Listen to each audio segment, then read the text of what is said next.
Hello, good afternoon, everybody. I am sharing my screen, so I can't see everyone. So Jennifer's going to help me out and make sure that if you have any questions or if you have anything that you would like me to stop on to clarify, just put it in the chat. And she will get it over to me, and I will add it to the presentation. But again, my name is Grant EchoHawk. And welcome to this session of our Business Power Hour, which is Business Plan 101, putting a great idea on paper. This is part of a series of Business Power Hour events that is a collaboration between Tongass Federal Credit Union, Spruce Root, and the Commons here at TFCU. And the goal is to just provide some information to folks who are interested in starting a business or entrepreneurs who would like to get some information about starting a business, what it would take to get it off the ground. We've already covered personal credit, and we covered the different types of businesses that are out there, whether it be a sole proprietor or LLC.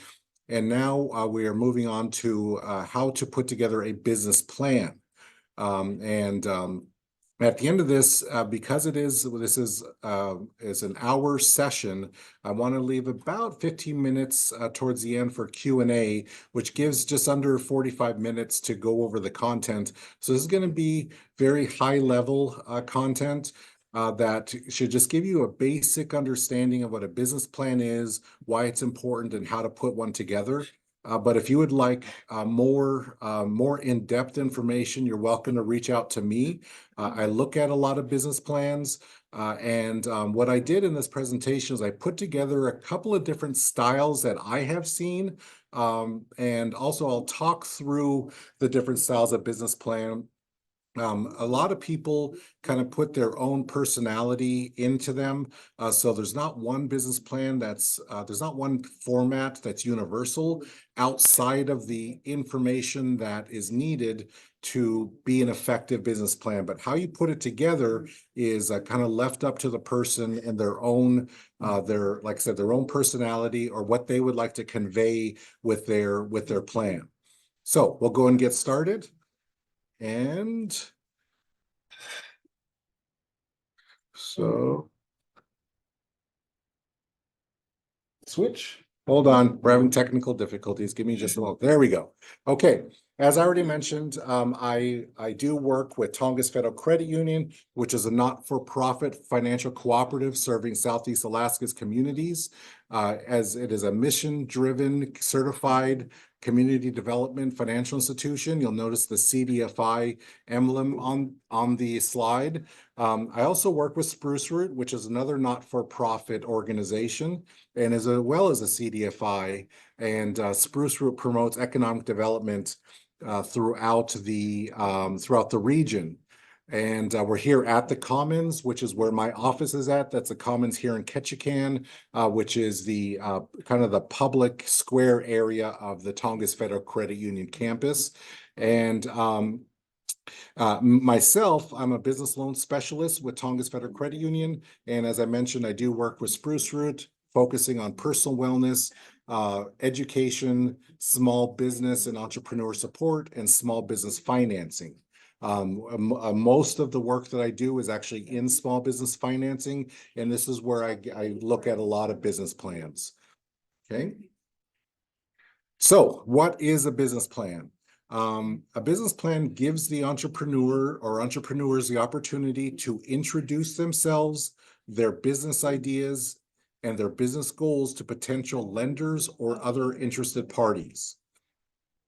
It also creates a roadmap to achieve the goals of the business for not only the person wanting to start a business, but for any other partners, stakeholders, or potential investors in the business.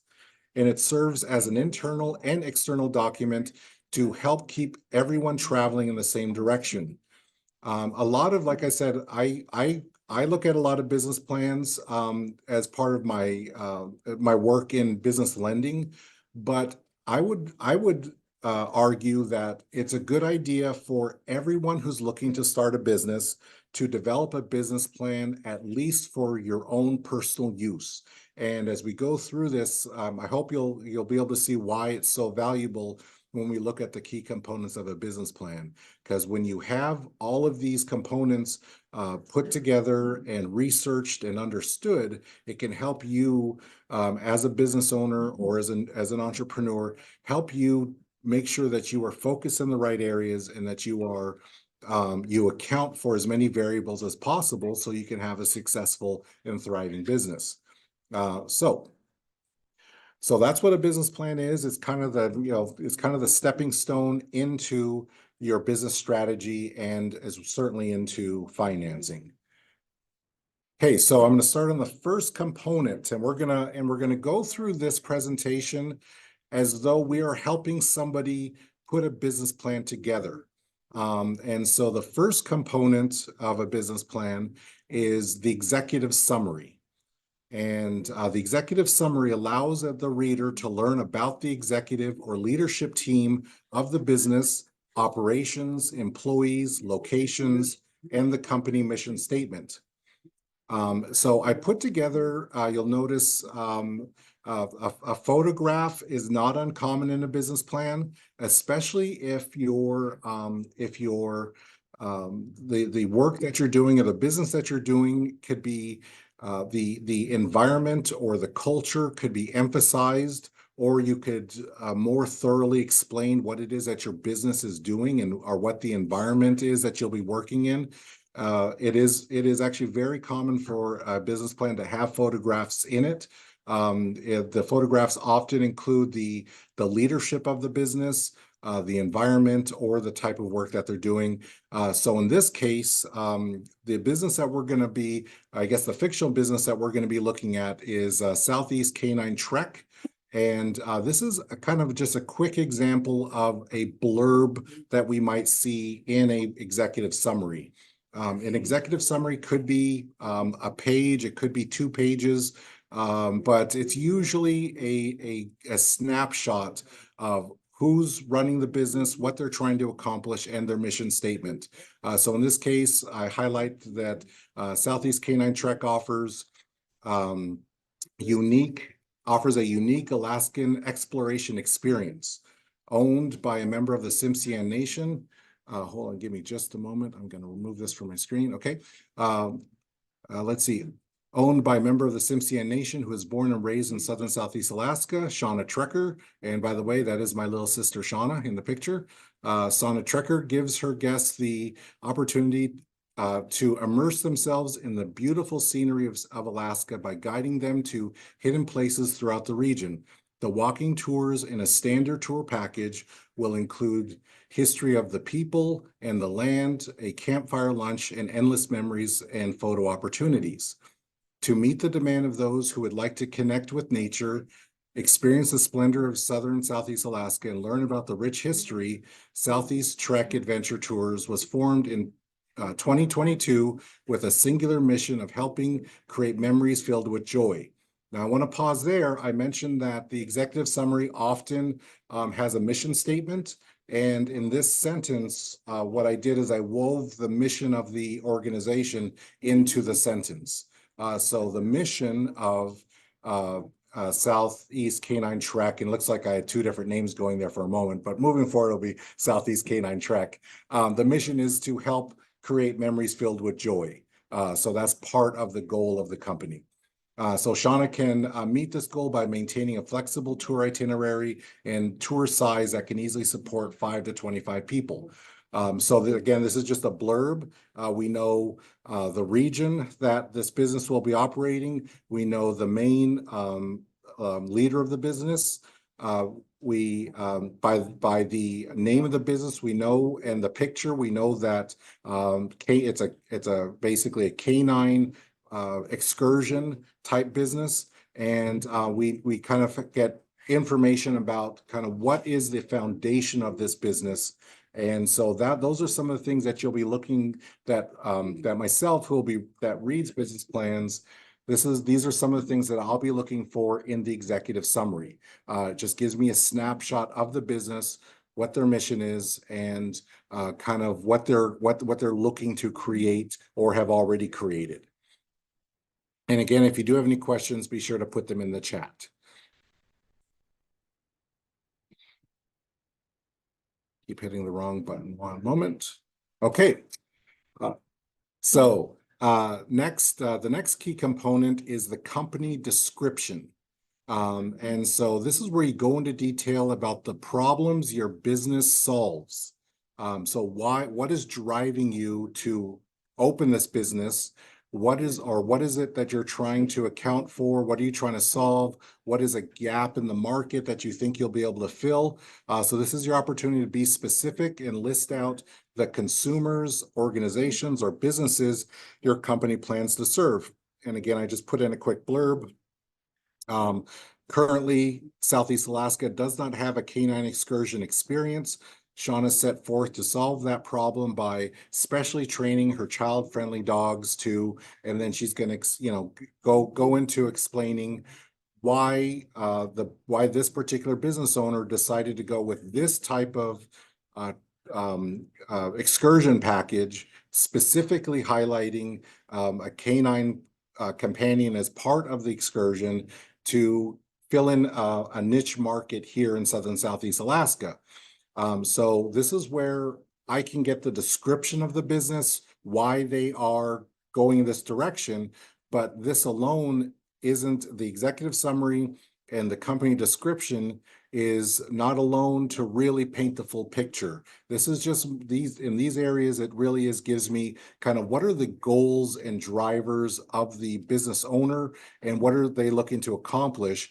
But for me to make a determination on, let's say if we go into lending and I have to count for the ability for the new business to be able to meet the minimum monthly payments, there's a lot more data that I'll need. But in these two sections are really important because it gives me an idea on the kind of the mind space of the business owner, what they're looking to accomplish.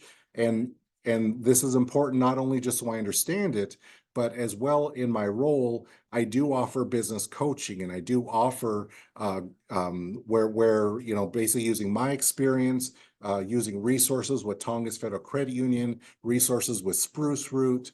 I also contract with state agencies and even spill over into federal agencies, that there may be resources that either I have or other departments may have or other entities may have that can further support this new business.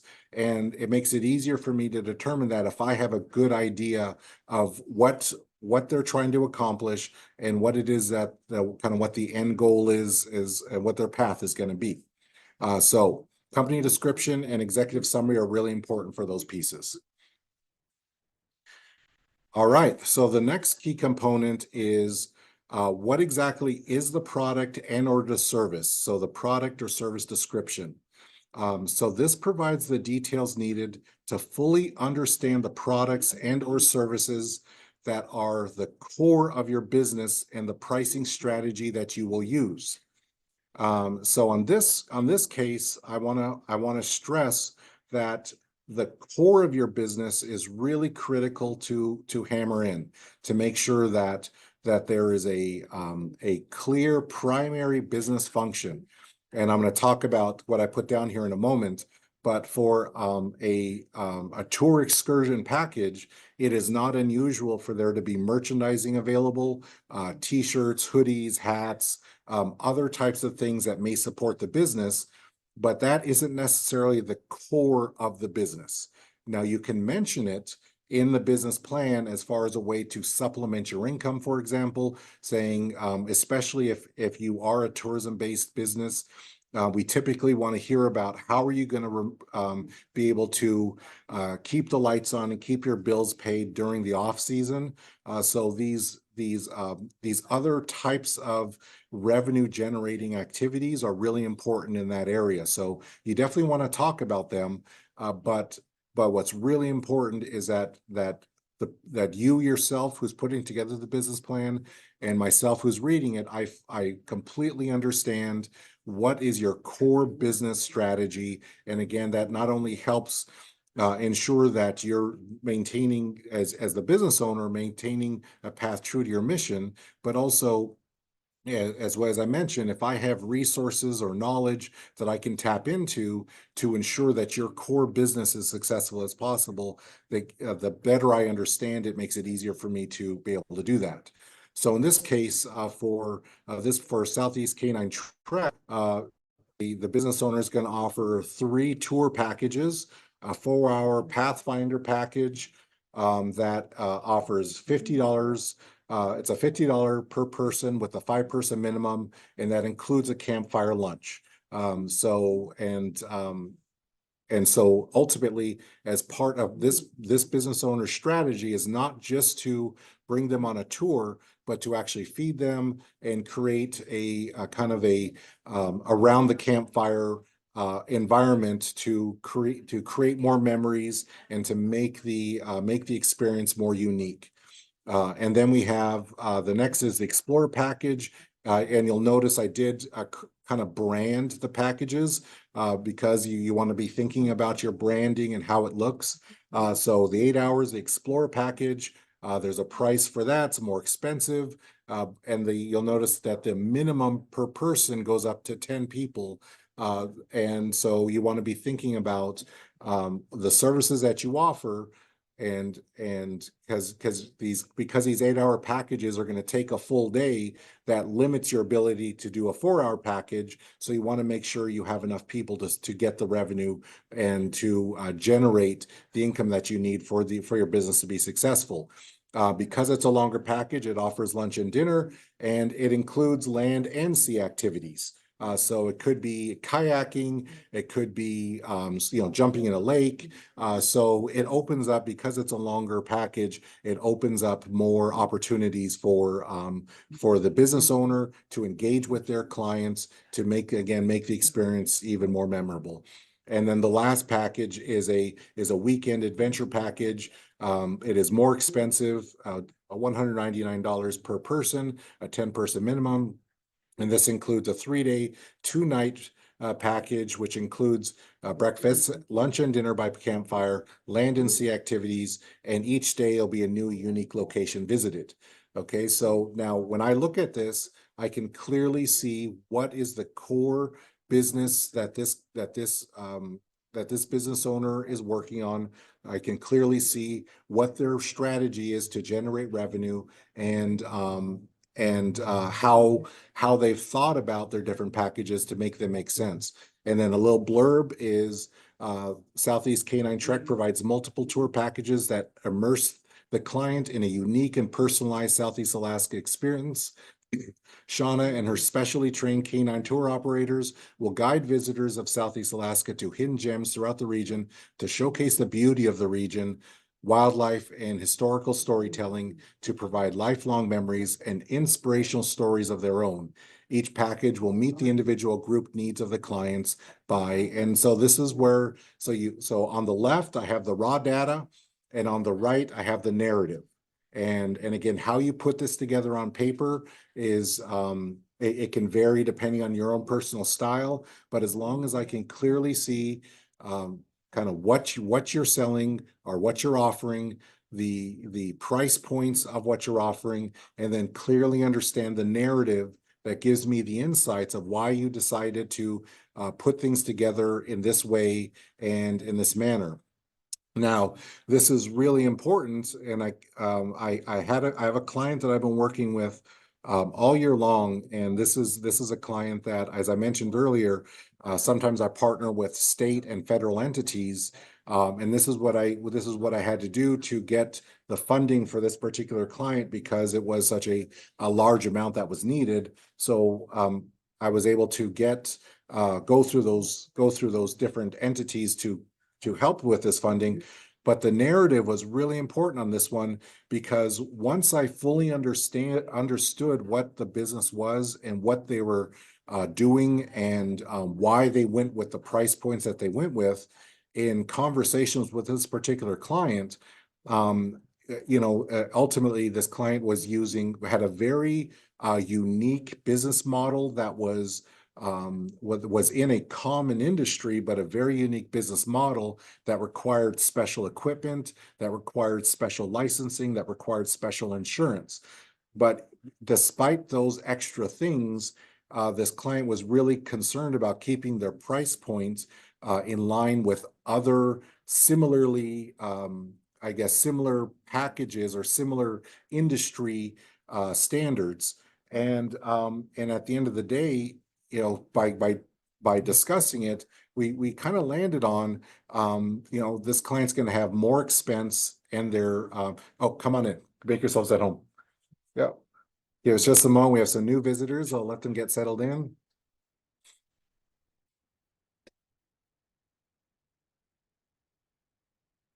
And so for those coming in a little bit later, Katie is, yeah, well, welcome.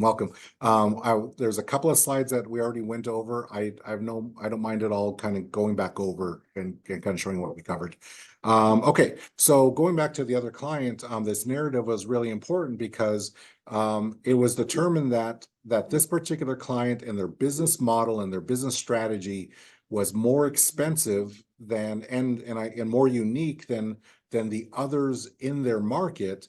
And so it didn't really make sense for them to for this particular client to have their pricing aligned with the rest of the market. It made more sense to have their pricing be a little bit more expensive because they're offering a little bit more, and they are and it is such a unique service that they're providing that, again, requires unique equipment, has additional costs involved. And it was by considering that reality was actually was one of the ways that we could help justify the financing needed to get this project completed. So I know that there's an inclination to always keep prices down to be competitive in the market, but again, the market includes a variety of different products and services that are similar with different offers for each product and service. And that's kind of, if everybody offered the same exact thing, then it's less interesting for your clients, and there's less diversity in options. So just keep that in mind when you're pricing. You really take a look at what it is that, when you go through your narrative, what it is that you're offering, and make sure that your pricing is consistent not only with the market but with what you're offering as well. And so again, that's where this narrative is really important. It helped us pin that down and put this particular client in a much better lending position that we were able to follow through on. Okay, the next key component is market customer analysis. And this provides critical knowledge about target customers, the market your business will operate in, what separates your business in the market. This is also your opportunity to convey a clear understanding of the market environment and show how, oh, I got cut off, and show how you will navigate it. But ultimately, this is basically market research. So in this case, again, we're going to the fictional business that we're talking about. It is a canine companion excursion tour business. So the business owner then would go in to take a look at, okay, how popular are our dogs? So research is in 2022, 90.5 million US households have a pet, with 69 million or 76% of them having a dog. So we can say that is a very popular pet in our society. And then you'll notice at the end of that first bullet point, there's a number one, and then there's a corresponding I'm drawing a blank, but down here, there's a source down here at the bottom that I can reference, or a cited source that I can reference. Okay, and so the same thing with the next bullet point. The cruise industry brings in 1.5 million travelers to the area, or 1.1 million dog lovers. Okay, so what this business owner did is took a look at if the average household, or if the average household is 76% of households own a dog, then that means that out of 1.5 million travelers, and we can have a reasonable assumption that 76% of them are going to have a dog. So that's 1.1 million dog owners. Okay. And so, so that's how you kind of make the data work for your narrative. And so, and then you always have to cite the source. So if you deliver information to me as someone who is delivering or who is reviewing your business plan, and if you give me a number or a statistic or anything that is going to that isn't obviously verifiable, you know, like if you tell me that everybody loves the beauty of Southeast Alaska, well, I know that. I'm going to take your word for it. But if you give me a specific number that I don't know, that isn't common knowledge, then I'm going to need a source at the bottom. You need to cite the source at the bottom of the page, because I'm going to go to that source and I'm going to confirm it, and I'm going to check a few things. I'm going to check that that source is reputable, and I'm going to check that it is consistent with any other information that I might already know about that market. So, and generally, if it's reputable, it will be. So citing your sources on any data that you provide is really important.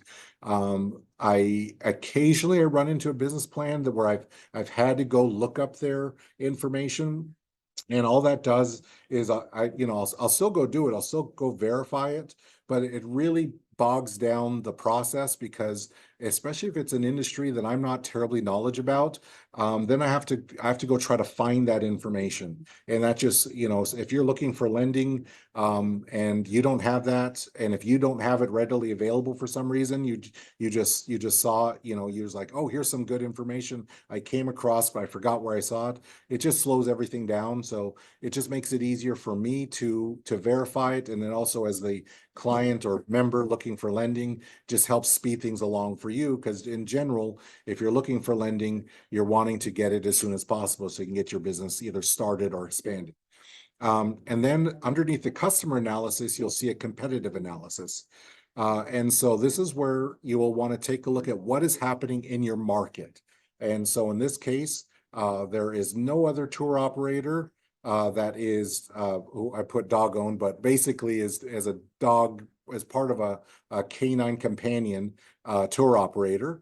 And then I would cite a source there of any kind of market research that could show me that fact. And then I would also list 2 or 3 businesses that offer a similar product or service, that offer similar price, and what their pricing is, and what they actually offer. So if in this case it's a tour excursion, so then I would find other tour excursions that offered similar packages. You would actually list these other businesses. So you would say it's ABC Tour Company, and these are the packages that they offer. This is the pricing that they offer. You just want to find comparables, ones that are similar to your business, and then again, that helps us determine how your business can stand apart, and how your pricing is in the market. And again, going back to that other client, that was part of the component that allowed us to better price them for the services that they were offering. And then the last bullet point, it is not uncommon to reference businesses from a different market if your product or service is unique enough. So if what you're offering is kind of a standalone or doesn't easily fit into an existing market, but there's other similarly positioned businesses in other markets, or has a product that's similar in other markets, if as long as you can get me some information that gives me a good understanding of even, let's say, even out of Nevada, for if there's an operator that has been in business for a little while, and you can get data from that operator in Nevada, it still gives me some insight on what that business is, and helps me understand it, especially if it's unique enough that you can't find something similar in your market. Try to find something in your market, obviously, because that's where you're going to be competing, but data elsewhere can be helpful, especially if it is an emerging market. So something to keep in mind. And again, last, I cannot stress enough, sources are really important when providing data. Okay, and then marketing strategy. So now that you have all of this data, Now you're going to think about how you're going to market it. So this section provides details on how you'll plan to connect with your potential customers based on the customer, the market, and the competitive analysis that you've already completed. So now what this does for me is, as someone who looks at these business plans, is it helps me see that you were able to connect all the dots that you did in your customer analysis, that you did in your competitive analysis, that you did in your executive summary and what you wanted to accomplish. And you connected all the dots, you brought it all together, and now you have a marketing strategy. So a quick blurb on what that might look like is Southeast Canine Trek has multiple advertising and marketing strategies to reach the maximum number of travelers to Southern Southeast Alaska. In addition, the branding of Southeast Canine Trek has been meticulously scrutinized with multiple local focus groups, local business owners who also operate in the tourism industry to provide feedback and further. So again, the narrative is really important to help me understand the steps that you took to put your marketing strategy together. And I highlighted, some of the things that I'm going to be looking for is I'm going to be looking for what is your social media strategy? Are you going to use print advertising? Because a lot of our Southeast Alaska communities still use a lot of print advertising. Are you going to use radio advertising? And if so, the specific details are really important. Here in Ketchikan, we have a local radio station, KRBD. So is it going to be on KRBD? And then what is the cycle of advertising? Is it going to be? Are you going to go through travel agencies? Have you looked at industry cross marketing between, let's say on these tours, you do a marketing or a product, you highlight another local business and you highlight their products in your business, and you guys partner that way. And in that other business, they help you advertise for your business. Things like that. I want to know how you're looking at your marketing in ways that you plan on increasing I guess either button clicks or anything else that can drive clients and customers to look at your business to help increase traffic, increase the likelihood that you're going to be able to get the customers that you need. That includes local partners and web searches. This particular picture was specifically chosen as part of the marketing strategy. If you remember early in the presentation during I can't remember if it was the executive summary, possibly the executive summary, where it talked about they were specially trained child-friendly dogs. So that's something that you'd want to highlight in your marketing to let your potential customers and clients know that this is a family business, or they can bring their family-friendly business, and that their children will have a great time with friendly dogs and everything's going to be great. So things like that. So your marketing strategy is a great place to just bring it all together. And when I see a really well done marketing strategy that brings all the pieces together, that's when I feel really good about, okay, like I said, they've connected all the dots. They put a lot of thought into this, and the greater likelihood, again, as you know, it's traffic to your website, traffic to your social media accounts, traffic to ear traffic. All that traffic just increases the likelihood of somebody saying, oh, hey, this sounds like fun.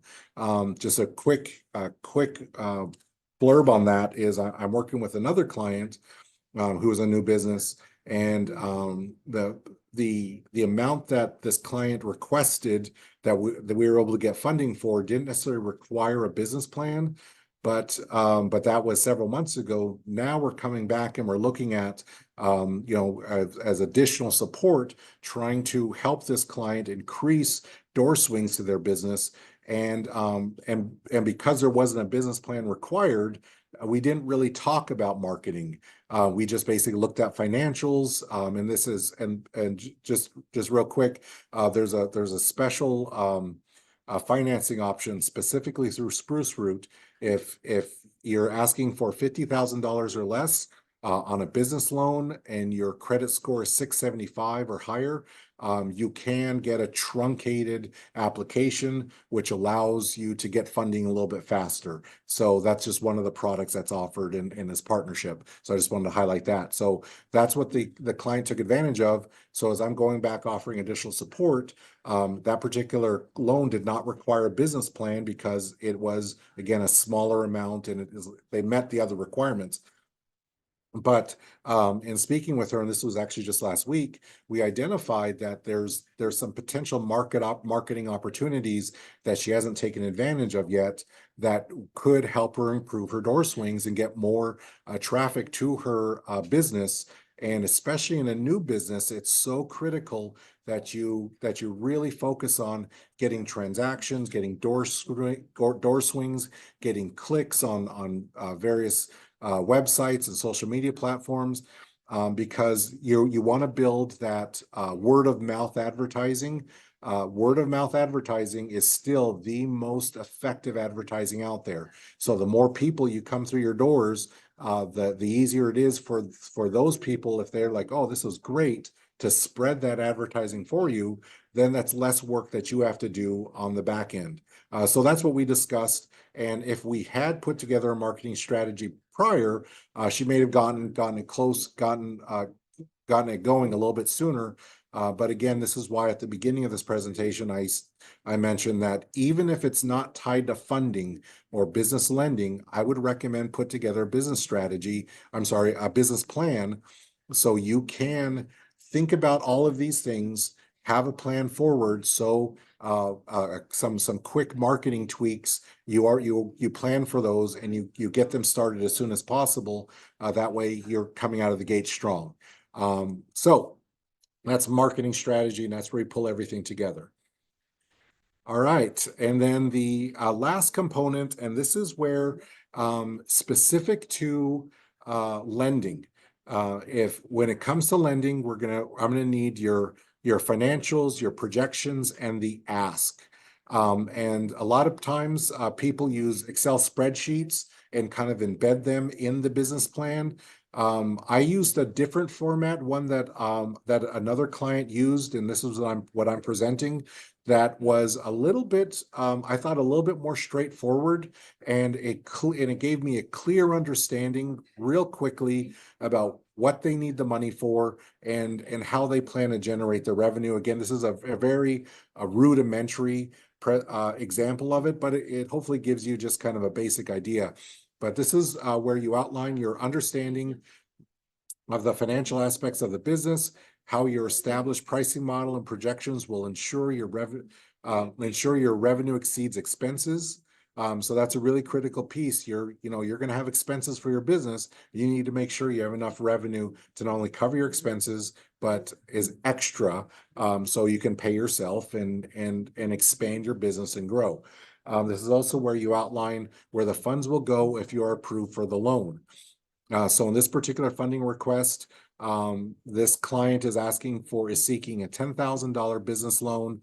The funds will be used to meet multiple new business startup needs. So first, a website. And so this client outlines, I'm going to need it for a website. They give me the name of the vendor, how much it's going to cost. They give me, then the next is safety harnesses. And this client's wants orange harnesses. Those are those harnesses for the dogs. So when they're out in the wild, they are bright and orange. So she's gonna buy 4 of them at $200. And so she would just go down this list and say, this is what I'm gonna need. This is what I'm gonna use the money for. And this is really important when you get a business loan. The funds that you get approved for on the loan have to go to what you said they're going to go to. Okay, so it's really important. And in many of these loans, I have to get a quote from the vendor, and I often don't pay the person receiving the loan directly. I'll pay the vendor for whatever work or whatever product is needed. So this gives me an idea of where the money is going to go, and then also I know when we do disperse the funds, I can verify it with the vendors and receipts and all that. So it's really important that you be as accurate as possible, because it is a condition of a business loan that the money has to go to where you said it was going to go, and because that's one of the reasons why we approved the loan. If you said it was going to go to a new truck for your business, but instead you bought a new sports car for your home, well, that can raise concerns, right? Okay, and then the other piece is again a rudimentary example of what financial projections would look like. And so I just took the packages that this client outlined and said, okay, if on the Pathfire package, this client anticipates that she'll be able to do 4 of them a week, 5 guests per package, $50 per guest, $1,000 on those packages, and then next down the Explorer package, 10 clients, $90 per person. That cost and one adventure cost, and then she would give me anything else. Like let's say there was merchandising involved. They anticipate selling X number of beanies, X number of t-shirts, X number of hoodies, any other marketing or merchandising that might be involved. You would list it there and give me just a snapshot of where you think your revenue is going to come from, and then the grand total, and then I will compare that against your projected expenses. Because to get to this point, we would have already gone over a projected balance sheet, a projected income statement. So I would be able to see, okay, we can anticipate these costs to run the business. We can anticipate this much revenue. And then I should be able to see how that revenue is justified in the financial projections. Again, find the format that works best for you. There's lots of examples out there. This was just one example that I thought worked well as an example for this particular business that presented for me. But I have done a much more intensive deep dive, with a lot more, much more data to draw from to try to make the decision. And obviously, the larger the loan request is, the more intensive we're going to be in digging into your financial projections and your expenses. Okay, so to summarize, business plan allows you to introduce yourself, your business, and the leadership team. Explain what your business mission is and the core products and/or services you will provide. It helps you demonstrate a clear understanding of the marketplace, competition, and customer base. Allows you to convey your branding and marketing strategy. And if you do use it to get a loan, it explains pricing, financial projections, and what the ask is, how much in funding you're actually looking for. So that is the kind of the high overview of putting together a business plan. Are there any questions? So I'm going to mute on here real quick. And if any questions online, if you have any online, pop them into Zoom, and I'll let Jennifer convey them to me. And while you're doing that, I'll check in with those who stop by the comments.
Hey, folks, just one last point I wanted to make, and as we're chatting here in the Commons, is is that when we're putting together the business plan, is that it is the narrative, as I mentioned, is really important. It helps me as someone, not only myself, but you as a business owner, make sure that you have can outline kind of your thought process.